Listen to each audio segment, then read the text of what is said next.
Mantan Komisaris Utama PT Pertamina Basuki Cahayapurnama atau Ahok menjadi saksi dalam sidang lanjutan kasus korupsi impor minyak mentah dan produk kilang Pertamina hari ini. Ahok memberikan keterangan di hadapan Majelis Hakim Pengadilan Tindak Pidana Korupsi Jakarta Pusat terkait dugaan penyimpangan tata kelola impor minyak mentah dan produk kilang di Pertamina.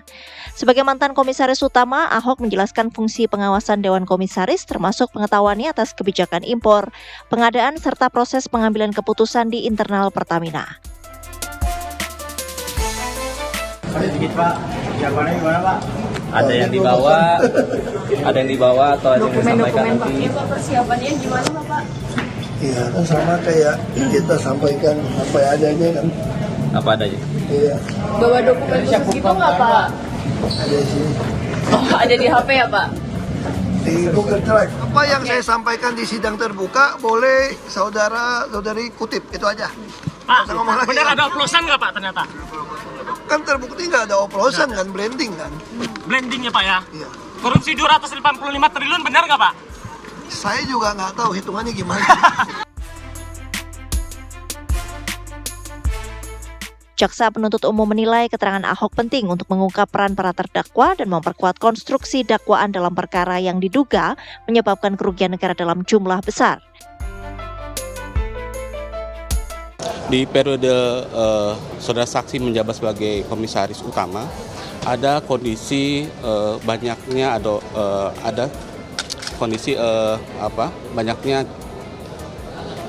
kuota impor meningkat. Ini relevansi dengan adanya minyak mentah bagian negara yang kemudian dilakukan ekspor.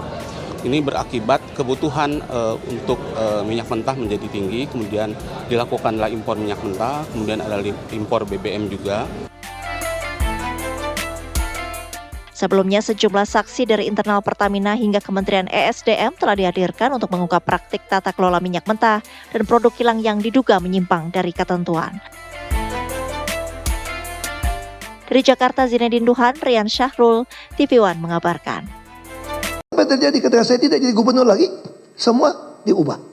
Ada nggak BPKP mengatakan itu temuan? Cuma kelebihan bayar Pak. Makanya saya juga bilang sama Pak Jaksa, kalau mau periksa di Indonesia kasih tahu saya bisa kasih tahu Pak. Banyak bisa ditangkapin Pak. Kalau Bapak mau Pak. Itu aja Pak. Oke, baik. Satu pertanyaan. Tadi saya mencatat beberapa keterangan dari saksi juga bahwa kemudian sebetulnya kalau ada temuan BPK atau BPKP ya yang terjadi selama pengolahan di Pertamina maupun di holding, subholdingnya, itu kemudian disampaikan kepada direksi, betul ya? Semua masuk ke Semuanya? kami Pak, komisaris Pak. Itu yang menyampaikan direksi atau BPK? Atau Kalau BPKP? ada temuan yang rahasia pun dari KPK pun dia bisa kirim pada kami Pak. Oke. Kami sering hubungan dengan KPK Pak, Ya. dalam rangka pengawasan ini Pak. Baik. Kalau yang terkait dengan proses pengadaan, saudara pernah terima nggak ada satu persoalan yang kemudian menjadi temuan BPK ya di sistem pengadaan di Pertamina? Ada, saudara pernah mendapatkan informasi? Kami tidak Selama pernah periode dapat, saudara, ya? tidak ada Pak. Ya? Di masa saya tidak ada. Terkait dengan pengadaan yang kemudian memenangkan salah satu demut yang sebetulnya tidak masuk daftar seleksi? Jadi temuan BPK, saudara Nah itu kami tidak tahu Pak, karena tidak semua tahu, ya? pengangkatan langsung oleh Menteri BUMN Pak. Tinggal surat, bahkan kami dicopot pun, kami dilantik pun kita tidak pernah diajak negosiasi. Baik, tapi saudara nggak tahu Kita nggak tahu Pak. informasi mengenai ada temuan BPK? Mungkin itu saya jelaskan situasi Ya, di dalam Pak. oke. Ya. Saya pernah waktu baru jadi komut, tiba-tiba ada direktur yang dicopot dari holding. Saya marah di dalam rapat. Ini apa-apaan, kok komut nggak tahu ada direktur diganti dari menteri.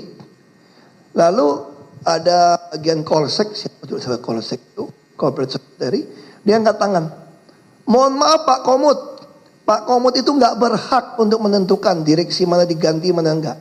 Itu haknya Menteri BUMN. Saya waktu itu mau saya lempar pakai botol air minum udah. Dia gituin saya. Tapi saat saya jalanin saya memahami sistem kita memang begitu kayaknya. Makanya saya terus lapor pada presiden 1 tahun 2 tahun tidak ada reaksi.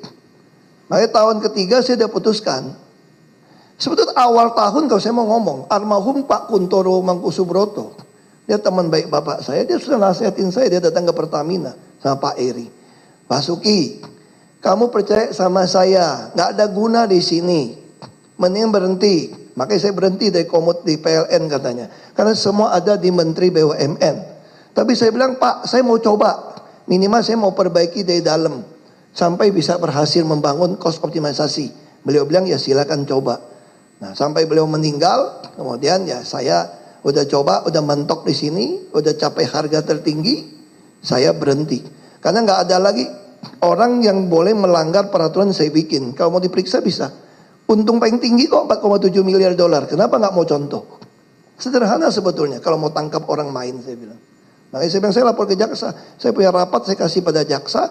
Silakan Bapak periksa, semua notulen rapat. Tinggal ditanya kenapa tidak ikutin saran dari Dekom. Itu jauh lebih penting buat saya. Oke, baik. Berikutnya, apakah saudara juga pernah mendapatkan informasi atau laporan ya, temuan dari BPK misalnya terkait dengan kegiatan pengelolaan di hilir, misalnya penjualan BBM misalnya, yang kemudian Pertamina atau subholding kemudian menjual Pertamina, menjual BBM yang di bawah bottom price yang telah ditetapkan. Ada informasi seperti itu? Itu operasional kita tidak bisa campurin, Pak ya.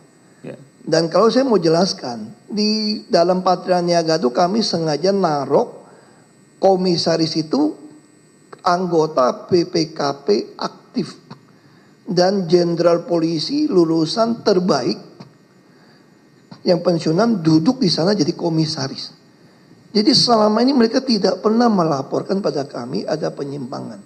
Nah, soal kalau dibilang ada temuan dagang lebih murah, lebih mahal, dalam perdagangan minyak itu sangat wajar, Pak, karena mereka bidding, Pak. Kita melawan AKR, melawan yang lain. Jadi untuk kontrak jangka panjang itu kadang-kadang direksi bisa memberikan harga yang karena panjang. Nah, itu kita nggak campur, Pak. Itu operasional sama sekali. Pertanyaan saya adalah, apakah pernah saudara dapat informasi temuan BPK misalnya? Tidak, karena 2024, orang BPKP-nya, ya, orang BPKP-nya jadi komisaris nggak pernah laporkan, Pak. Nggak pernah ya? BPK ini BPK misalnya, ada nggak? Kita nggak pernah, Pak. Nggak pernah Karena pasti lapor pada kami, Pak. Oke, baik. Berikutnya, tadi juga saudara menerangkan kemudian pernah mengusulkan satu sistem pengadaan yang efisien, yang baru ya. Ya. Tapi kemudian apakah kemudian ditindaklanjuti, di apa namanya, dikabulkan misalnya. Tapi kemudian ini pernah saudara mengusulkan. Ada masalah apa dengan sistem pengadaan sebelumnya? Pengadaan sebelumnya itu membuat Indonesia tidak punya cadangan lebih dari 30 hari. Karena kalau mau sampai 30 hari berapa hari, mau berapa miliar dolar. Sebetulnya dalam undang-undang migas itu menjadi tugas pemerintah. Tapi karena pemerintah merasa Pertamina adalah BUMN, padahal dalam undang-undang migas Pertamina ini diperlakukan seperti swasta sebetulnya. Tapi karena pemegang saham adalah pemerintah, Pertamina ditugaskan, lu rugilah kira-kira gitu. Kamu nombok, kamu mesti nombok demi supaya negara ini aman secara minyak. Jadi secara prinsip, makanya kami usulkan, kenapa tidak mau supplier Herstock dengan e-katalog RKPP. Saya bawa tim Pertamina ketemu kepala RKPP ada 3 kali. RKPP juga saya undang datang ke Pertamina. Saya ingin RKPP itu ada satu halaman khusus untuk pengadaan Pertamina. Seperti yang saya punya waktu saya di Jakarta. Jakarta menjadi provinsi pertama yang punya halaman khusus pengadaan. Makanya saya bisa hemat uang begitu banyak di Jakarta. Tapi apa yang terjadi ketika saya tidak jadi gubernur lagi?